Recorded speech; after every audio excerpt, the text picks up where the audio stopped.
Hey, so on the line right now, I have Darren Hall. Hello, Darren.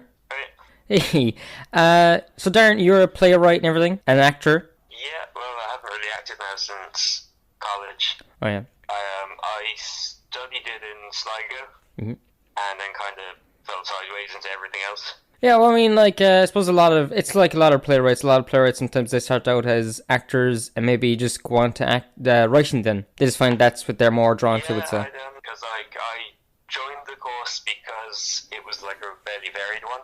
hmm So it said on the website at the time, "Oh, we can get you into script writing." So yeah. What kind of plays have you written? You've written a play it was lately, just and one. I'm always kind of picking away at bits and pieces. Yeah, it's actually finishing things that yeah. I tend not to get around to. Doing one with Joe Lyons. Oh yeah, yes, we know I don't Joe. know if you mentioned that yet. Yes, yes, yes. A friend of mine was telling me she went to see the play where you guys said you had written it. I think Joe had written it with you, and you were performing it and testing it out and stuff like that. Yeah, it was like an early version of it where we kind of just did a reading in front of an audience to get Oh, a bit of okay. feedback and kind of figuring out where to take it from there. And how did that go? Yeah, pretty good. It seemed to go down alright, and the feedback was handy enough, so Yeah. we're just kind of back to the drawing board now and trying to expand it a bit. We should just. It was, Sorry. Yep. What were you gonna say? so I was just saying, it was kind of an awkward time where it was too short to have it put on as its own thing, so really looking at just drawing it out a bit more. And It's like still early days, and you're like writing and putting together and everything. Now we should say for our listeners that we have an odd connection in that I once directed you in a play which you wrote and we put on. I think was it like 10 minutes long in total, the full play? yeah, it was either 10 or 15 now, I can't remember. It was very short anyway, but That was the last time I acted in anything, actually. you were very good in that section, despite my direction. But No, it seemed to go down fairly well from what I remember. But yeah, it was good fun actually. Are you still connected with Camden Palace even though it's moved and everything now? I see a few people from it every now and then, alright. I was right up until the second closed down. They're kind of looking for another one now. Camden Palace, of course, for those at home that might not know, but it is an art collective, I suppose you might call it, in Cork City, and it was a space people could go into. I suppose it wasn't really an art collective; it was a place people could go, but it became kind of an art collective as people would work together on things like that and all sorts of projects stuff like that. And it was a place there. It was next to the river, and you couldn't miss. It was a big, colourful building, and then it moved, and I'm not entirely sure where it moved to. Do you know where it moved to now? Just around the corner from where it was, Okay. John Redmond Street. All right. And you It was were like working. an old medical centre. All right. You were working in the Cork Arts Theatre as well, weren't you? Is that what it's called? Yeah. I did kind of 2 one-year contracts there. Oh, yeah, perfect. And I'm still out in and out of there for kind of bits and pieces. Mhm. Like I write quite a few short plays because about twice a year they'll put out calls for short pieces, kind of 10-minute plays. So I usually try and help them for that. I do the odd bit kind of tech and stage management and that. Oh, yeah, yeah, I remember that. You were telling me that before. You were giving me advice about what we could do when we did the play. Because, for those who don't know, when there's a play going on, the director is sitting with Joe just giving. It's not. The director in a play isn't really as big as the director in a film, I don't think. Well, from my point of view, it wasn't because you were the writer, so I would just go, well, Darren, is this the way you want it to go? Do you mind if we leave this out or something? Whereas there's no, like, there was no kind of set design or anything we really had to do because it was a very minimalist kind of a thing. Which makes it seem very dry, but it was a comedy that we did, which worked out pretty well, I think. But the point I was trying to make was there was a little box, and the director sits in there and is working on the lights and everything as it was going on. And I suppose maybe in a bigger production, maybe I might be actually saying things to you, I don't know. But, like through earphones for that maybe, but I don't know, Not too often now. Like, oh, okay. A lot of the other ones I've worked on, it's the director just kind of they'd be with you for the tech run and just kind of giving a bit of direction about how they want the lights and whatnot. But for the actual shows, sometimes they'll be in the box with you, other times they'll just be in the audience. Yeah. Oh, yeah, of course. I mean, in the bigger production, we'd have someone else, like a tech person, to do the lights and everything. But I liked that the way I was just in the little box and working the lights and everything. It was weird when we did the play because we had Joe was in one part and you were in another part, and it was, I think, like, we only had 1 day a week to rehearse. I think we did it for a month, I think. And then it was the second last week, and I said, lads, I've made a complete error here. Darren, you should be playing this role, and Joe should be playing this role.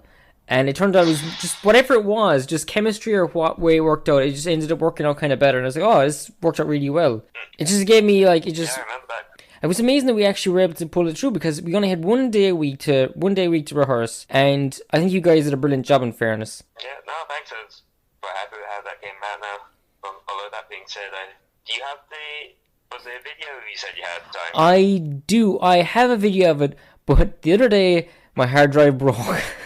So I'm going to try and extract what I have off the hard drive, and I will email that to you. And I might put it up on YouTube for listeners to listen to or watch as well. So what are you mostly doing now? You said you're kind of only on and off doing plays. Are you still in the art world in Cork and about that? Yeah, like I'm in and out of the Cork Arts Theatre a bit. I just teched a show in the Granary that went quite well. All right, and what was that show? No Borders.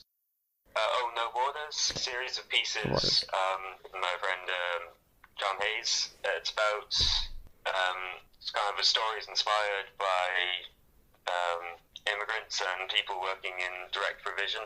Okay. So as far as I know, he volunteered in direct provision himself, so some of it was kind of based off the people he'd spoken to and knew. Oh, okay, that's really cool. So where is that still running, or is that finished, or where is that stand right now? It did a 3-day run in the Granary.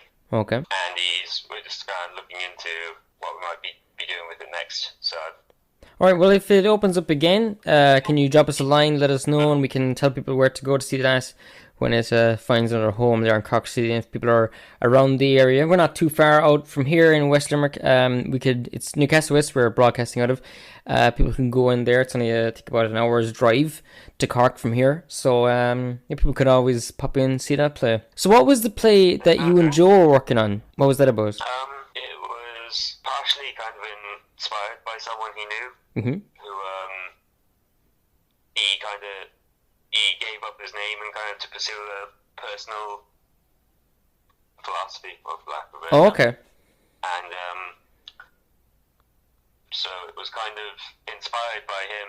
Oh, and right. then the other character was a guy who's kind of a bit lost, and who becomes friends with him, and it's like a series of conversations between them. Oh, that's really cool. So once you're able to kind of put a bit of a shape onto the play, and okay, it starts off here, and if you have a beginning and the end, then it's just a case of putting the pieces together and figuring it out. It's a tricky one where it's kind of, okay, just two people talking, how do I make this interesting?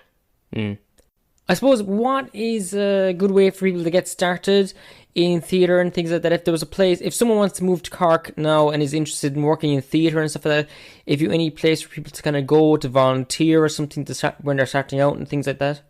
I think the Everyman takes volunteers, where initially it might just be kind of taking tickets. Yep. And that kind of thing, but again, you kind of get to know people fairly fast. That's it, yeah, you get your foot in the door and you never know where it might end up.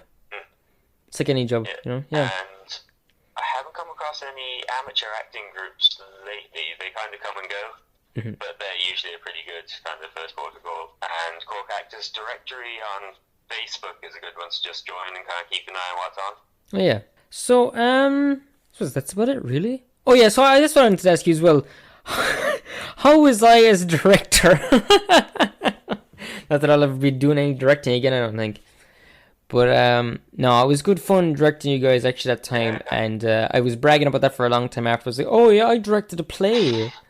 You know, it sounds very good, and it was actually very good. It was good fun actually, and I really look forward to going over practicing with you guys and seeing you guys work it all out and everything, where pacing, because it was a comedy as well, which is kind of tricky, because the way you'd written it was really good.